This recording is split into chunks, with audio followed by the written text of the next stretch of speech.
judicial. A Suprema Corte se debruça agora no exame do acordo firmado por 19 estados e o Distrito do Conselho Nacional de Política Fazendária, o CONFAS, para permitir, principalmente, a cobrança adicional do ICMS do chamado comércio eletrônico. Novidade, facilidades, acessos que podem ser tranquilamente tratados à mão. Portanto, na medida que a mobilidade dessa operação, ela pode estar na mão de mais de 200 milhões de brasileiros, ou pelo menos em equipamentos, com uns 200 milhões de equipamentos distribuídos. Algumas mãos vão carregar, inclusive, mais do que 2, meu caro Benedito. Então, portanto, é importante lembrar a sutileza desse traço e a importância. Dados recentes apontam que a gente tem a operação de comércio eletrônico se processando em fração de segundos. Portanto, algo que não há mais a necessidade sequer do diálogo com o atendente, mas uma mera interação do comprador com uma tela de computador ou uma tela de smartphone ou uma tela de tablet, ou, ainda que não seja touchscreen, uma tela de celular, mesmo no rigoroso traço manual de acesso às teclas de um aparelho celular. É importante lembrar que, por esse acordo firmado em abril desse ano, Rio de Janeiro, estados do Sul ou Sudeste, à exceção do Espírito Santo, as empresas que vendem mercadorias pela internet devem recolher um adicional de 10% de ICMS para o estado destinatário do produto.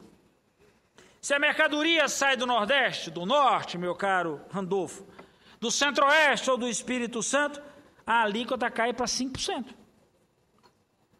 Mas as empresas não deixam de recolher imposto cheio para o estado de origem da mercadoria.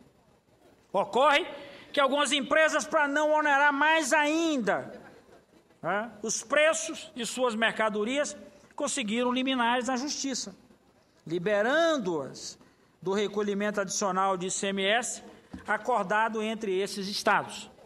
Essas liminares estão impactando nas receitas do Maranhão, de Goiás, conforme alegam os próprios governos estaduais. E o presidente do STF, o ministro César Peluso, exige que os estados provem a forma inequívoca e concreta dessa ocorrência de lesão aos cofres públicos. Esse entendimento do presidente do STF, expresso em liminar, tende a ser acompanhado pelos demais ministros da Corte, denotando mais uma vez que a ausência de regras tributárias e, portanto, mais uma vez, o Congresso Nacional não toma decisão. O Judiciário tem que adotar medidas judiciais que ganham contornos de elaboração legislativa. Portanto, dessa forma, a questão do e-commerce, como é conhecido, ou seja, do comércio eletrônico, não é um fato isolado. Nós estamos diante de um outro problema tributário, já apelidado agora de guerra dos portos, que, nesse caso, tira o sono dos empresários e do governo central. São incentivos tributários dados por estados a produtos importados, usados para incrementar as atividades em seus portos. Os estados portuários recrutam uma parcela do seu ICMS, ou melhor, perdão, renunciam, abrem mão dessa parcela para baratear os produtos que ingressam em seus territórios.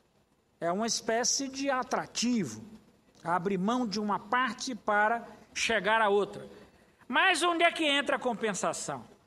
Mas com isso, eles ganham em competitividade, criam uma competição desigual, principalmente com produtos nacionais.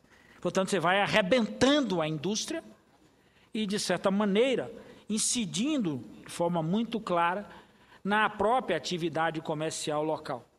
Por isso, em reunião extraordinária do CONFAS, realizada em Brasília na última quinta-feira, quando voltaram a debater essa questão dos portos, os secretários estaduais da Fazenda avaliaram que os incentivos portuários não podem ficar limitados a produtos importados, mas defendem a extensão também dessa nova regra, agora a guerra dos portos, para produtos nacionais.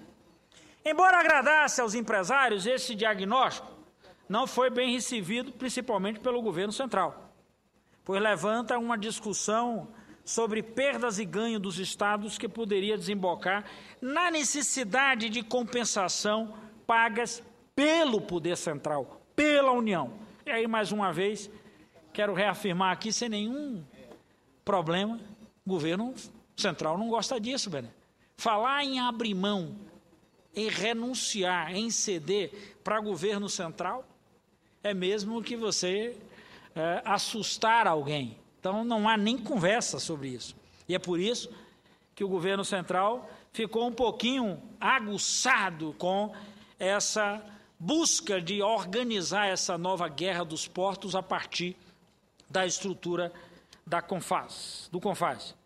Essas questões que trago a essa tribuna deixam claro o quadro de insegurança tributária que caracteriza hoje a acaba batendo na cabeça do elo mais fraco nessa corrente econômica ou nesse enredo tributário ou nessa estrutura administrativa que é exatamente na ponta o município.